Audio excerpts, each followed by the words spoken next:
Support for regional tourism is ending effective this year, blasting yet another multi-million-dollar hole in municipal budgets. Can the Premier tell us how much his province's download will cost municipality and property taxpayers? Has the Leader of the Opposition ever added up everything that she's promised?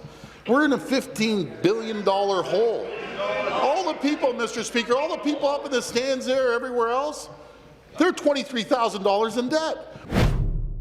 That was the scene at Queen's Park earlier today as Ontario Premier Doug Ford defended a series of spending cuts announced by his government over the past few months. Recently, the government has cut tourism budgets for Toronto and Ottawa. We've learned of layoffs at the Ontario Telemedicine Network, and there have been waves of protests over cuts to education and public health services. What will those cuts mean for the people of Ontario? And is the government breaking its campaign promise that no public sector workers would lose their job as the government tightens its belt? Peter Bethlenfalvy is the president of Ontario's Treasury Board, and he joins us now from Queen's Park in Toronto. Hi, Minister. Great to see you again. Thank you for your time. Good to be with you, Vashi. You wrote about some of the controversy around the funding decisions and fiscal decisions your government has made in the Toronto Star. And in the editorial that you wrote, you said, we're laying off exactly 0 teachers as a result of your class size and e-learning strategies. But we're hearing from school boards that they're being forced to let teachers go because of the decisions your government has made. Are you misleading Ontarians with that statement? Absolutely not. We've been very clear from the start. And, let me remind the people of Ontario that we're investing $700 million more in education this year, and that we're continuing to make the types of decisions to augment the things that the people of Ontario asked us to do to protect what matters most, which includes our education system. So we've put $1.6 billion aside to help manage the transition, which is through attrition. People who self-select that they either retire or otherwise leave the school system, and we're just going to keep investing in the programs and the education system and the healthcare system. So that's what this is all about. The teachers are saying that it isn't through attrition. I mean, Hamilton Public School Board is laying off 100 teachers, 369 teachers in the Peel region. Near North District School Board is estimating 121 teacher jobs lost. Toronto School Board says it has to fire 216 elementary teachers and 800 high school teachers to accommodate your changes. So are you arguing semantics here? Yes, your government is not making these layoffs, but school boards are forced to. School boards are making decisions based on a number of factors. They do every year. This is a normal course for them.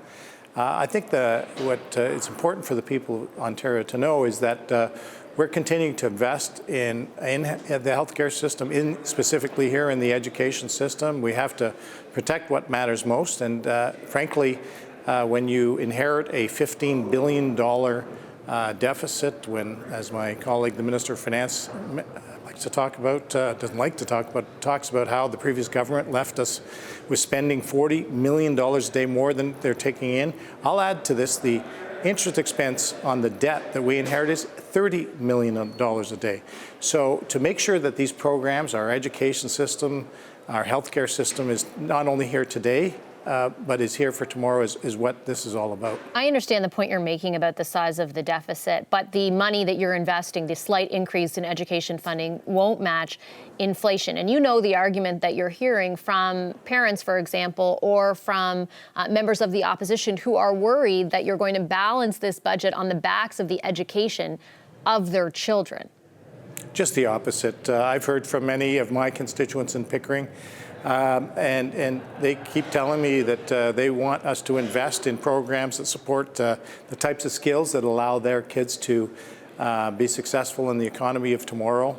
I've talked before about science, technology, engineering, math, but also the digital e-learning. Sometimes classes aren't big enough, so digital learning is an absolute positive enhancement as part of our digital economy. So we're going to move forward there.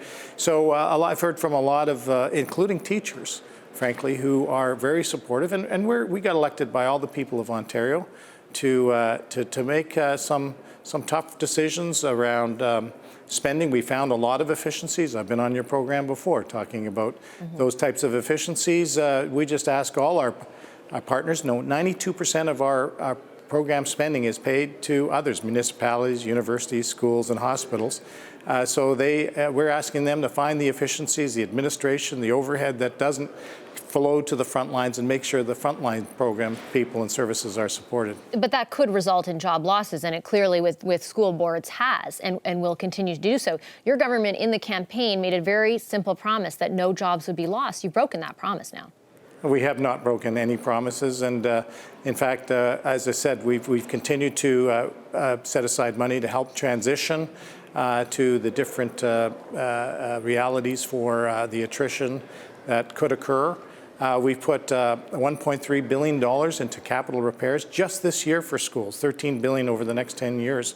We put $1 billion aside for creating 30,000 childcare spaces, of which 10,000 will be in schools. I call that investments. I call that supporting the front lines, and I, most importantly, call that supporting the students and the parents. I know during the campaign, for example, you also talked about making the taxpayer sort of at the center of a lot of the decisions you made. And like I said, I do take your point on the size of the debt, the size of the interest payments on that debt. Why then, though, does your government, for example, spend $2,500 a day for an advisor on how to cut costs? That's $1,000 more than the previous government was paying. $1,000 a day for Ken Hughes to advise the government on putting beer and wine in corner stores, or breaking the contract with the beer store that could cost over $100 million in penalties. Do you see how it might not jive for people, for Ontarians who are wondering why their teachers are getting laid off when those kinds of costs are being absorbed by taxpayers in this province? You know what I think jives for the people of Ontario? That we inherited a government who spent and increased the debt by $200 billion. You have to ask yourself, as I did in the op-ed piece this morning, what did we get for $200 billion of debt and doubling the expenditures? Did we get double the transit system, double the healthcare system, double the education system? I think we got elected on a clear mandate to find the efficiencies, make sure that taxpayer money is respected, and that the money is invested in those things that matter most, and it flows to the people and frontline services and programs that matter most. I think it's a fair question to ask what they got for all that extra spending, but I also think it's fair to ask if the best use of taxpayer money is $1,000 a day for someone to advise or give advice to the government on putting beer and wine in corner stores. We heard from the people, and the people wanted us to fix the financial situation in Ontario. I worked in the credit rating agency world. I know the numbers. I worked at DBRS. In 2009, my team downgraded the province of Ontario, its credit rating. Right now, BC has a surplus, Saskatchewan, New Brunswick are on a path to surpluses, Quebec. Other provinces are dealing with the fiscal realities that exist here today. If we don't do things now, we're not going to be able to support these programs in the future. I think I've mentioned many times my Venezuelan godmother who fled Hungary during World War II at the same time as my mother. Today, that country, through successive bad decisions on the things that mattered most, her pension now is worthless. We have to take these things very seriously. We got a mandate, I think, from the people of Ontario. We did get a mandate from the people of Ontario to act, and to act now. With respect, Minister, that doesn't answer the question, though. Is $2,500 a day for an advisor on how to cut costs, or $1,000 for an advisor on how to put beer and wine in corner stores the best possible use of taxpayer money? I think that we've demonstrated already. We reduced the budget deficit to $11.7 billion, and the investments that we're making, whether in advisors or other programs and services, is because we believe that we're going to get a really good return on that investment. And I think that's what the taxpayers want. When they give us money, they want a solid return on that investment, which in this case means healthcare, which means education, it means social service programs. Okay, I'll leave it there. Thank you so much, Mr. Bethlenfalvy. Really appreciate your time, Minister. My pleasure, Vashi. Hi, I'm Vashi Kapellos, host of Power in Politics. See more of our show by subscribing to the CBC News channel or click the link for another video. Thanks for watching.